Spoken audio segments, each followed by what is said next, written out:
Hey guys, this is Ali Hasan and you are watching Info TV. सो आज की इस वीडियो में हम बात करेंगे कोरोना वायरस के बारे में जिसने पूरी दुनिया को अपनी लपेट में ले रखा है। सो आज की इस वीडियो में हम बात करेंगे उन क्वेश्चंस के बारे में जिनका जवाब बहुत से लोग जानना चाहते हैं।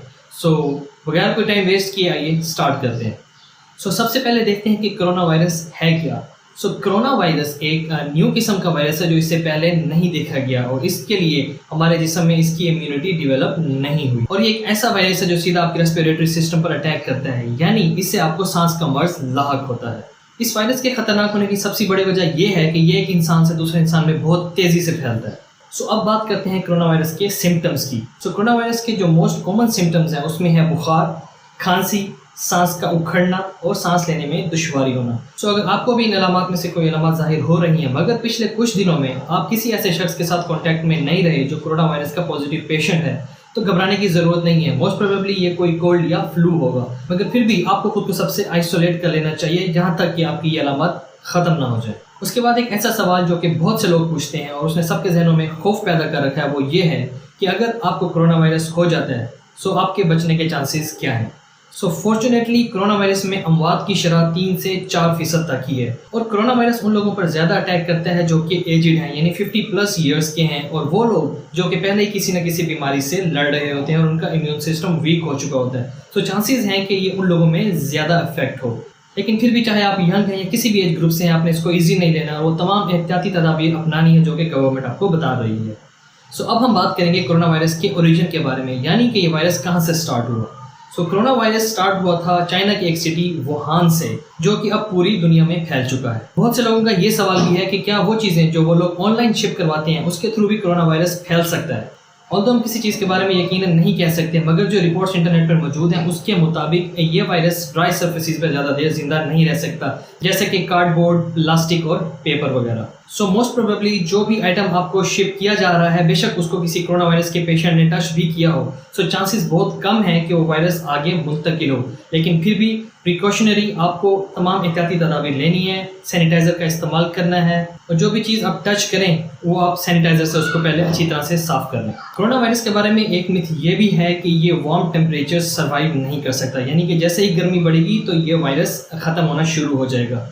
सो ये एक मिथ है, इसके बारे में अभी साइंटिस्ट कुछ श्योरली नहीं कह सकते, लेकिन जो रिपोर्ट्स टीवी पे चल रही हैं और इंटरनेट के मुताबिक इस वायरस के अराउंड एक फैट लेयर होती है जो कि गर्म टेम्परेचर बर्दाश्त नहीं कर सकती, और जैसे ही उसको एक्सपोज किया जाता है गर्म टेम्परेचर के, सो ये वायरस सर्वाइव नहीं कर पाता। इसीलिए डॉक्टर्स भी सजेस्ट कर रहे हैं कि आप ज़्यादा से ज़्यादा स्टीम लें ताकि ये वायरस टेम्परेचर बढ़ने की वजह से ख़त्म हो सके।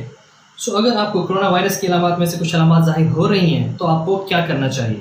तो फर्स्ट ऑफ ऑल आपको मेक श्योर करना है कि आप अपने आप को आइसोलेट कर लें, किसी ऐसे कमरे में रहें जहाँ पे किसी का आना जाना ज़्यादा ना हो, और अपने फैमिली मेम्बर्स के साथ कम से कम कांटेक्ट रखें। ज़्यादा चांसेस हैं कि ये सिर्फ कोल्ड या फ्लू होगा और ये सिम्टम्स खत्म हो जाएंगे, लेकिन अगर ये सिम्टम्स खत्म नहीं हो रहे और ये बढ़ रहे हैं तो आप किसी डॉक्टर से कंसल्ट करें, उस चीज़ को चेक करवाएं। इफ द डॉक्टर सजेस्ट तो फिर जाकर आप इसका टेस्ट करवा सकते हैं। तो उसके बाद बात करते हैं कोविड-19 की वैक्सीनेशन के बारे में। सो क्या अभी तक कोई ऐसी वैक्सीन बन चुकी है जो कि कोविड-19 का इलाज करती हो। So the bad news is कि अभी तक इस तरह की कोई मेडिसिन तैयार नहीं की गई। कुछ तरीके ऐसे हैं जिसकी मदद से इनको ट्रीट करने की कोशिश की जा रही है, जिसमें से एक है पैसिव इम्यूनाइजेशन। ये कोई नया तरीका नहीं है बल्कि बहुत पहले से इस्तेमाल किया जा रहा है। इसमें ऐसे पेशेंट जो किसी बीमारी से सेहतयाब हो जाते हैं उनमें उस वायरस के खिलाफ लड़ने की ताकत पैदा हो जाती है। उसमें से प्लेटलेट्स लेके जो पॉजिटिव पेशेंट है उसमें अप्लाई किए जाते हैं, इंस्टॉल किए जाते हैं, ताकि उस शख्स के अंदर भी इस वायरस से लड़ने की ताकत पैदा हो सके। सो पाकिस्तान में अभी पैसिव इम्यूनाइजेशन को स्टार्ट किया जा रहा है और जो लोग सेहतयाब हो रहे हैं उनके प्लेटलेट्स लेकर पॉजिटिव पेशेंट्स में अप्लाई किए जा रहे हैं, और इसके रिजल्ट्स आना अभी बाकी हैं, लेकिन इसके चांसेस हाई हैं कि इसके थ्रू हम इस वायरस के ऊपर काबू पा सकेंगे। और एंड में हम देखेंगे कि हम किस तरीके से इस वायरस से महफूज रह सकते हैं। सो सबसे पहले तो आपको रेगुलरली अपने हाथ धोने हैं 20 सेकंड्स के लिए, और उसके बाद आपने कोशिश करनी है कि आप अपने फेस या अपनी आइज़ को अननेसेसरी टच नहीं कर रहे। आपने मास्क का ज़्यादा से ज़्यादा इस्तेमाल करना है। जब भी आप बाहर निकले तो मास्क ज़रूर पहने, क्योंकि you can never be sure कि आप किसी पॉजिटिव पेशेंट के अराउंड हैं और अगर वो खांसता है तो उसके थ्रू आपके अंदर वायरस आ सकता है। सो मेक श्योर कि आप मास्क का ज़रूर इस्तेमाल करें। सो अगर आप छींकते हैं तो मेक श्योर अगर आपके पास कोई टिश्यू है तो आप अपने नाक को कवर कर लें, और अगर टिश्यू अवेलेबल नहीं है सो आप अपना कोनी या बाजू भी यूज़ कर सकते हैं like this. So guys I hope you like this video. इस वीडियो का मकसद सिर्फ यही था कि कोरोना वायरस के बारे में अवेयरनेस क्रिएट की जा सके। ये तमाम इन्फॉर्मेशन इंटरनेट पर मौजूद है और टीवी पे भी बारहा दिखाई जा चुकी है। सो आई फेल्ट इक्वली रिस्पॉन्सिबल कि इसे मैं अपने प्लेटफॉर्म से भी शेयर करूँ। सो अंटिल नेक्स्ट टाइम अपना बहुत ख्याल रखिएगा और अल्लाह हाफिज़।